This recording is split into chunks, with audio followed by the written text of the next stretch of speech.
Good morning student. आज हम आपको पाठ 5 अपराजिता समझाएंगे। अच्छे से समझिए। इस पाठ में लिखा है, प्रस्तुत पाठ में एक दिव्यांग लड़की के अदम्य साहस एवं विलक्षण प्रतिभा का वर्णन करते हुए स्पष्ट किया है कि व्यक्ति दृढ़ इच्छा शक्ति, मतलब अगर उसकी इच्छाएं दृढ़ हैं और वह पूरे मनोयोग से किसी कार्य को करने की सोचता है तो अपने लक्ष्य को अवश्य प्राप्त कर लेता है। तो इसमें लेखिका कह रही हैं कि कभी कभी अचानक ही विधाता हमें ऐसी विलक्षण व्यक्तित्व से, मतलब बहुत ही अलौकिक व्यक्तित्व वाले व्यक्ति से मिला देता है जिसे देखकर हमें स्वयं में अपनी रिक्तता बहुत ही छोटी लगने लगती है। तो इस प्रकार से जो लेखिका हैं उन्होंने एक लड़की की कहानी इसमें बताई है जो कि अपनी कोठी के अहाते में बंगले में आती है और कार से उतरती है तो उसका पूरा नीचे का धड़ जो है वह बेकार है, निर्जीव है, उसमें जान ही नहीं है। और लेकिन फिर भी वह अपने कार्य को भली प्रकार से करती है। बैसाखियों के सहारे से व्हील चेयर से नीचे उतरती है और अपनी व्हील चेयर पर बैठती है। बैसाखियों के सहारे से व्हील चेयर पर बैठती है और स्वयं चलाती हुई कोठी के भीतर चली जाती है। फिर धीरे धीरे लेखिका कहती है कि मेरा परिचय जो है उससे होता जाता है और जब उसकी कहानी मैं सुनता हूँ तो मुझ दंग रह जाती है कि वह किस प्रकार से वह लड़की जो है अपने कार्य को बड़ी कुशलता से करती है। तो इस प्रकार से वह मुझे किसी देवांगना, मतलब किसी देवी देवता से कम नहीं लगी। इस प्रकार से फिर उन्होंने कहती हैं कि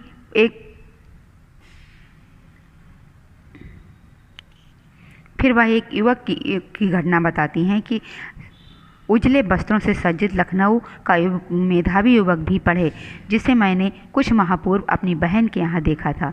मतलब वह एक युवक से मिलती हैं और उसे देखती हैं जो IAS की परीक्षा देने के लिए इलाहाबाद जाता है, लेकिन लौटते समय जो है स्टेशन पर उसका गिर जाने से उसका हाथ जो है वह कट जाता है और फिर वह बेचारा इस तरह से परेशान हो जाता है कि वह नशे की गोलियां, अपने गम को भुलाने के लिए नशे की गोलियां भी खाने लगता है।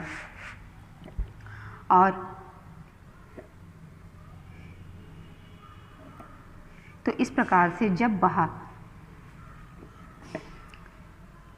चंद्रा से मिलता है जिसका निचला धड़ निष्प्राण, मतलब जिसमें प्राण ही नहीं है, एक मांस पिंड के समान है सदा, लेकिन वह लड़की जो है हमेशा ही खुश रहती है, प्रसन्न रहती है और अपने अदम्य साहस से प्रतिक्षण भरपूर उत्कर्ष जीविका के लिए कैसी कैसी महत्वाकांक्षाएं करती रहती है। तो इस प्रकार से वह लड़की फिर रिसर्च करती है और पूछताछ करती है कि आने पर मेरे विषय माइक्रोबायोलॉजी से संबंधित कुछ सामग्री मिल सकेगी। तो मैडम आप क्या कह रही थी, आपके दामाद हवाई के ईस्ट वेस्ट सेंटर में है, क्या आप उन्हें मेरा बायोडाटा भेजकर पूछ सकेंगी कि मुझे वहाँ की कोई फेलोशिप मिल सकती है। इस प्रकार से वह आगे बढ़ती है और जिसका नीचे का हिस्सा जो है पूरा ही सुन्न हो गया है, लेकिन फिर भी वह अपने कार्य को पूरी लगन और पूरी मेहनत से करती है।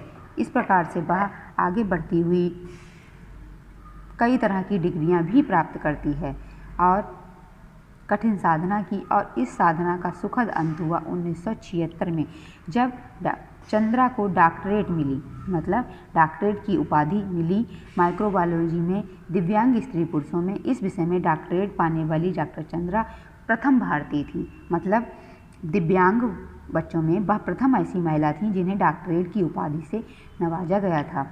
जब इसे सामान्य ज्वर के चौथे दिन पक्षाघात हुआ, लेकिन उनकी माँ जो हैं जब उसकी अपनी कहानी बताती हैं तो वो बताती हैं कि जब यह सामान्य ज्वर, मतलब इसे सामान्य सा बुखार आया और उसके चौथे दिन ही पक्षाघात हुआ, मतलब पैरालिसिस का अटैक हुआ, यानी कि उसका जो था वह गर्दन के नीचे का हिस्सा जो था वह अचल हो गया, यानी कि चल नहीं पा रहा था और वह भयभीत होकर इसे बड़े बड़े डॉक्टरों को दिखाया।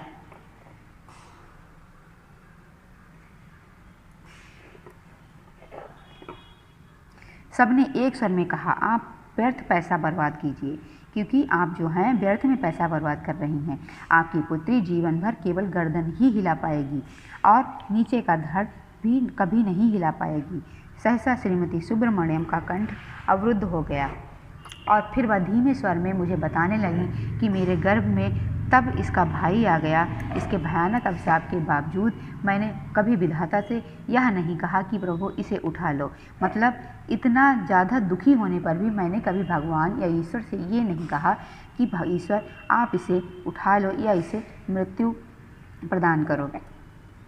मैं निरंतर इसके जीवन की भीख ही मांगती रही। केवल सिर हिलाकर या इधर उधर देख भर सकती थी। ना हाथों में गति थी, ना पैरों में। ना तो हाथों से कुछ कर सकती थी और ना ही यह पैरों से ही कुछ कर सकती थी और ना चल फिर सकती थी। इस प्रकार से मैंने इसे पाल पोस कर बड़ा किया। फिर उसके बाद 5 वर्ष की हुई तो मैं भी इसकी स्कूल बनी। तो इसी प्रकार से मैं ही इसकी स्कूल बनी। मतलब स्कूल की सारी जो किताबें थीं या स्कूल में जो भी कुछ सिखाया जाता था वह मैं इसे घर पे ही सिखाती थी।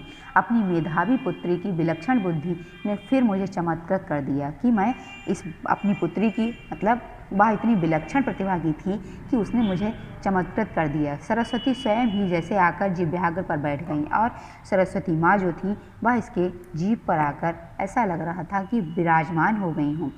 बंगलौर के प्रसिद्ध माउंट करमेल में उसे प्रवेश दिलाने में मुझे कॉन्वेंट द्वारा लगभग धरना ही देना पड़ा कि मुझे आंदोलन करना पड़ा या धरना देना पड़ा उसे कॉन्वेंट में एडमिशन दिलाने के लिए। उसके बाद फिर मैं हमेशा इसके साथ रहूंगी और इस प्रकार से पूरी कक्षाओं में दिव्यांग पुत्री की कुर्सी की परिक्रमा स्वयं कराती थी। मैं उसे हर क्लास में ले जाती थी उसकी कुर्सी पकड़कर और पीरियड दर पीरियड उसके पीछे खड़ी रहती थी। प्रत्येक परीक्षा में सर्वोच्च स्थान प्राप्त कर चंद्रा ने स्वर्ण पदक जीते और इस प्रकार उनकी पुत्री जो चंद्रा थी वह उन्होंने प्रत्येक परीक्षा में स्वर्ण पदक प्राप्त किया। सोने का पदक जो था वह प्राप्त किया।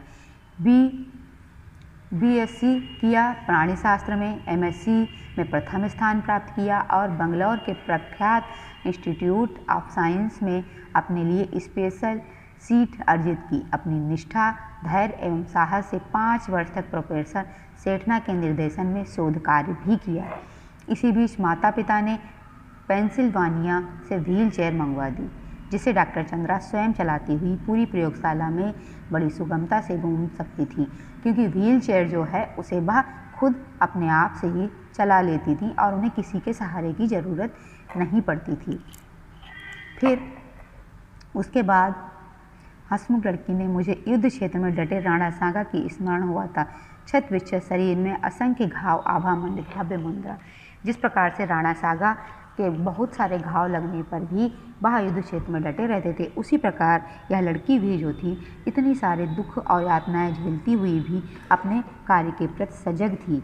इस प्रकार से वह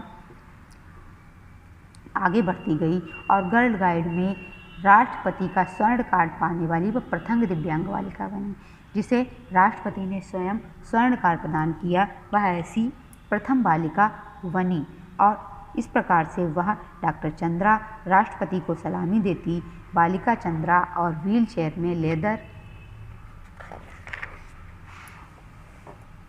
जैकेट में जकड़ी बैसाखियों का सहारा लेकर अपनी डॉक्टरेट ग्रहण करती डॉक्टर चंद्रा।